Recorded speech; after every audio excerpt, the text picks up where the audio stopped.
be aware, I have done a couple of live streams, also been out and about over the last day or two.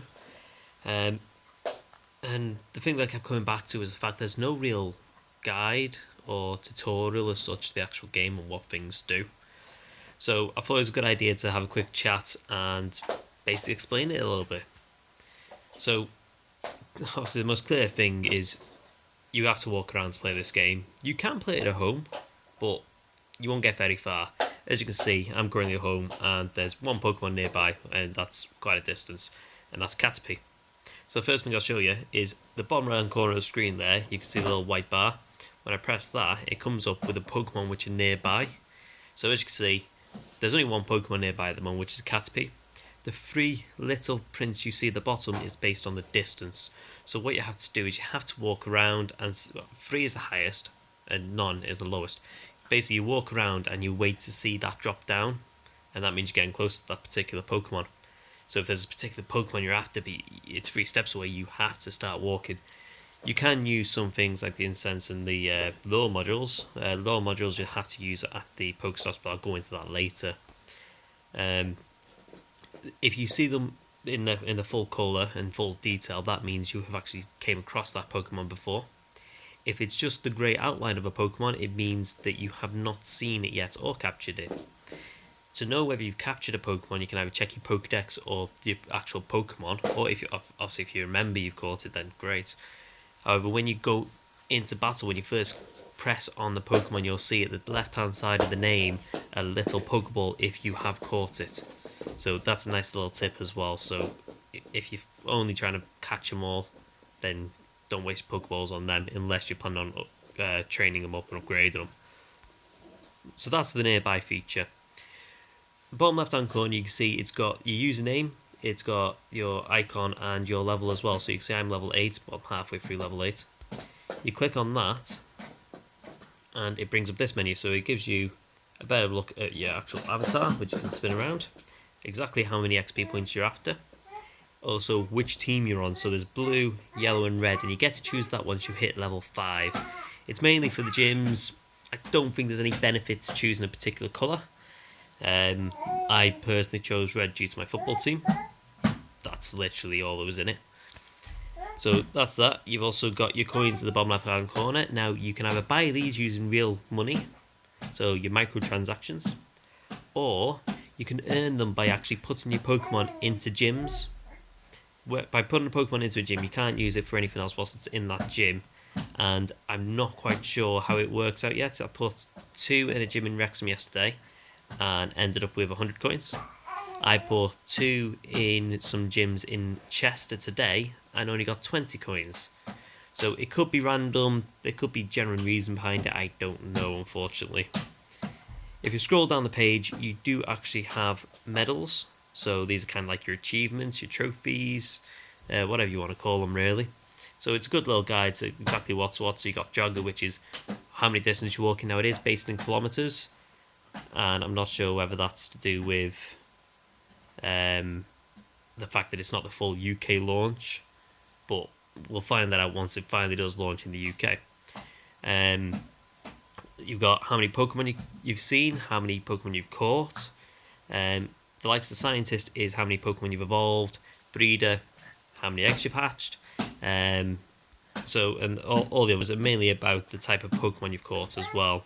So like psychic, swimming, obviously water, bug catcher. So that's all that is, and that's a nice little guide to know exactly where you're up to really.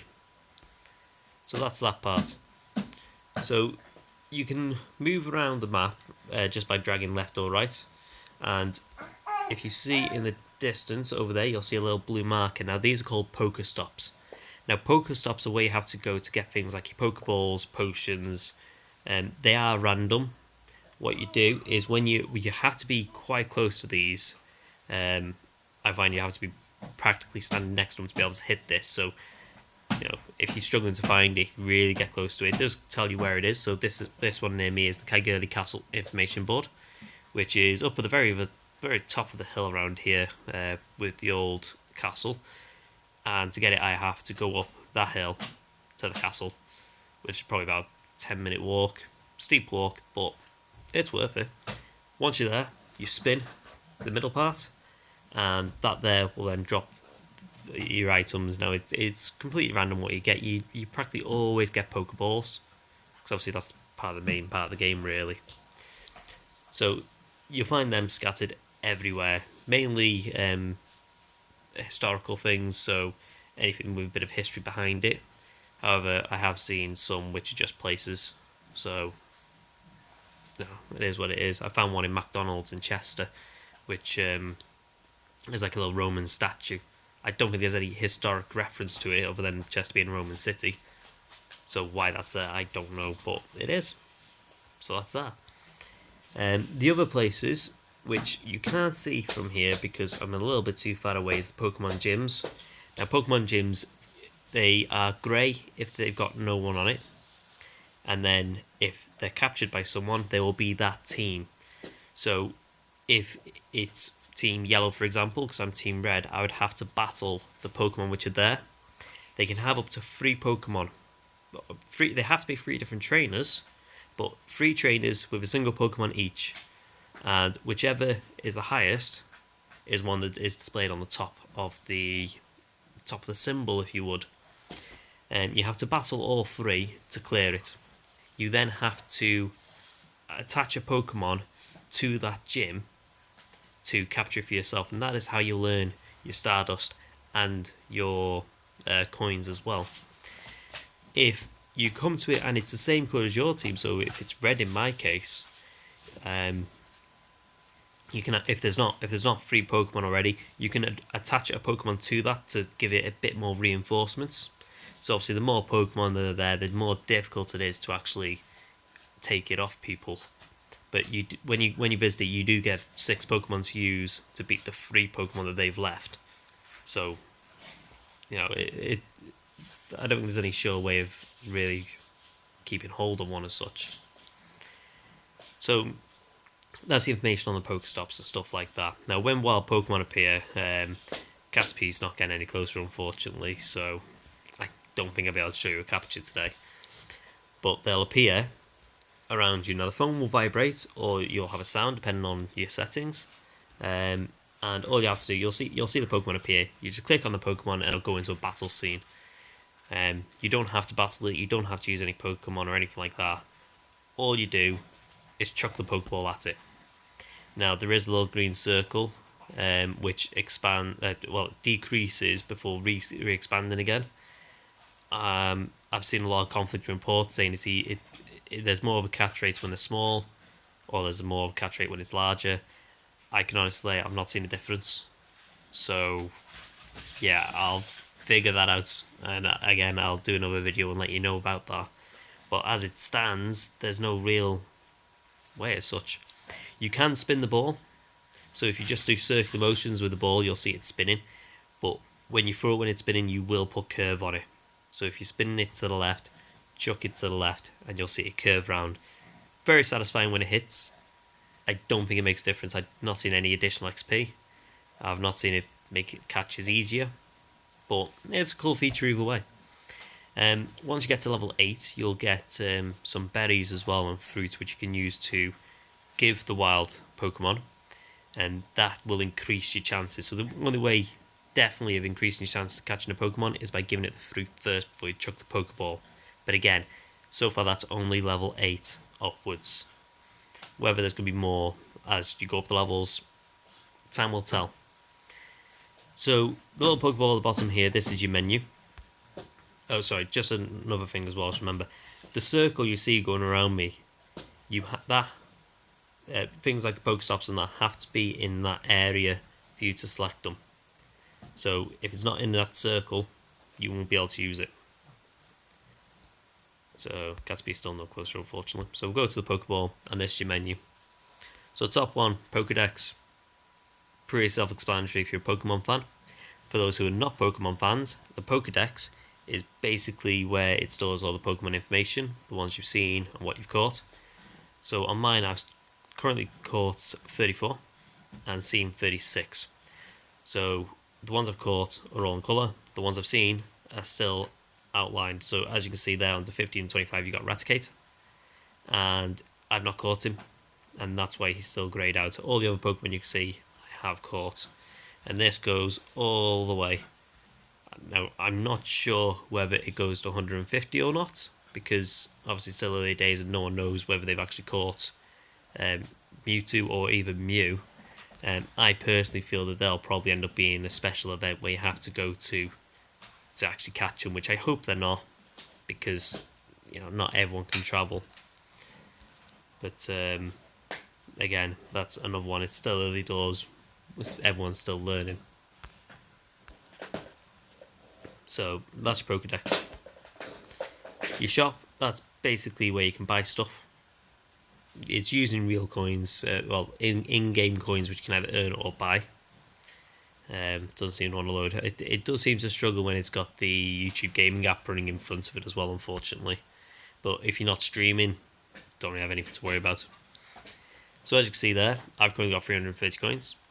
The number one in the top corner is how many gyms I have a Pokemon in. So I've currently got one Pokemon, which is Golbat, in a gym, which is up in Chester. So it's good to know that that's still there. Now, in 13 hours, I can press that and I can pick up another reward. Now, hopefully, because it would have been there for full 24 hours, the reward will be a bit nicer, a bit better. But as you can see, you got your Pokeballs, you got your incense, lucky eggs, which give you more XP, lure models, egg incubators, a couple of upgrades as well, and then it goes down to the actual buying coins. So as you can see there, that's how much the coins cost in real money. Again, that is optional. You do not have to pay that, because you can earn them in-game. So your items are basically, if you look at the shop there, you'll see all the items, how many of them you've got. That's all the items is, so I won't waste time looking at that. And Pokemon is obviously the Pokemon which you have caught and currently have with you. It also stores the eggs, and that's where you can put them into incubators as well. So as you can see, I've got 42. There's 250 slots available, and you can buy an expansion for 50 coins, I think it was, on the store just then. But this stores all your Pokemon. If you have a look next to Golbat, you'll see the little red symbol. Now that means that that's a Pokemon which is currently in a gym. So you can't use that one at the moment. However, as soon as it gets defeated in the gym, it does come back to you. However, you do need to revive its health. It won't be fainted. It will just be on minimum. Sorry. You can favourite the Pokemon. So as you can see, I've got Eevee, Golbat and Pidgeot, because they're the ones which I've been focused on the most and training. So if I click on Pidgeot now, hopefully I've got enough Stardust to do this. What you do to upgrade them is you use, in Pidgeot's case it'll be Pidgey Candy, Golbat's case it'll be Zubat Candy. So it's the original forms, and they call it candy. They're basically like rare candies as such. So it gives you the details. You've got 498. The big arc you see behind Pidgeot there, which ends just close to the bottom right of the picture, that is the capture points bar. So I'm not sure what happens when it gets to full, but that's what I'm working towards at the moment. So to keep that going up, you have to power up, which you can see the option is currently blanked out as such, because I need 1000 Stardust and 1 Pidgey Candy. So I've got enough Pidgey Candy, I just need more Stardust, which I get from catching Pokemon, and also as rewards for leveling up and for capturing gyms. By pressing that will push it even further. Now there is normally an option below it as well, which is the evolution option. So let's use Drowsy for example. Obviously Drowsy is the basic form, which forms into Hypno. So you have the power up option, and you also have the evolve option. Now to do the evolve, I need to get 24 Drowsy Candy. Now you get them by capturing that particular Pokemon. If you scroll all the way down to the bottom of the screen as well, oh sorry, I wasn't meant to press that. You can change names of all the Pokemon as well, which it's the same as in the games. I've never done it personally. No, I'm not walking at the moment. Unfortunately, it's just too late and I can't be bothered going out for a walk, to be honest. So I'm literally just explaining the bits and pieces. It's being a bit slow for me, not going down.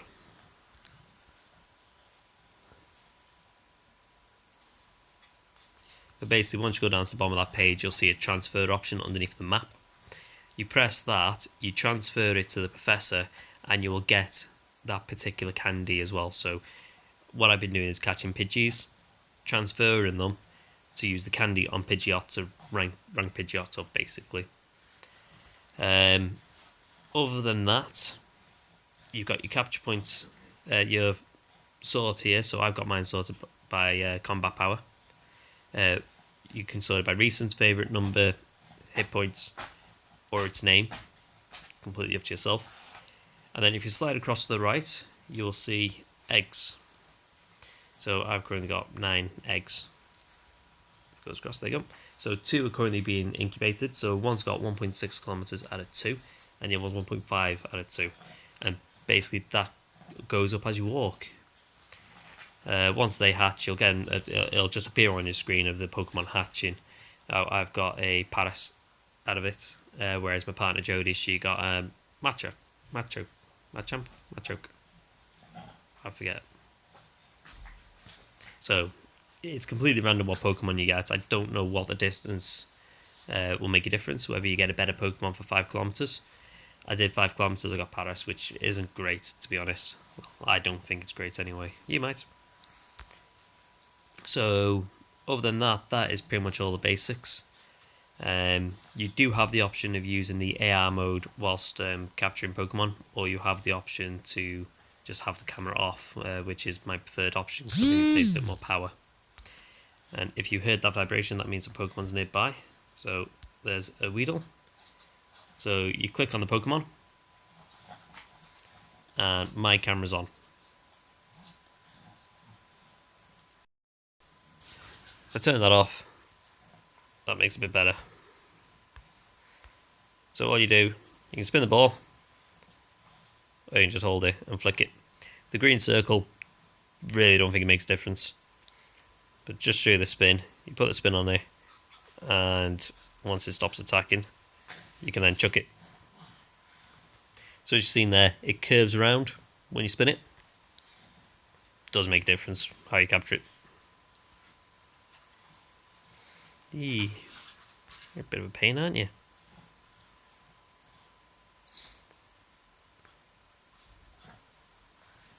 So 1, 2, 3, done. Always shakes 3 times. If you've never played Pokemon before, you probably don't know, but it'll only ever shake 3 times. So you see, I've got 3 Weedle candies, 100 Stardust, 100 XP. So it's well worth capturing them still. And it gives you information and tells you what you want. So yeah, so that is pretty much all the basics covered, I believe. If you have any questions, feel free to use comments and I will reply to every comment. If you'd like more information on anything, let me know. If you found this video helpful, please give it a like. And if you want to see more videos based on Pokemon GO as well as gaming on my PS4, please hit that subscribe button. Thank you very much for watching. Goodbye.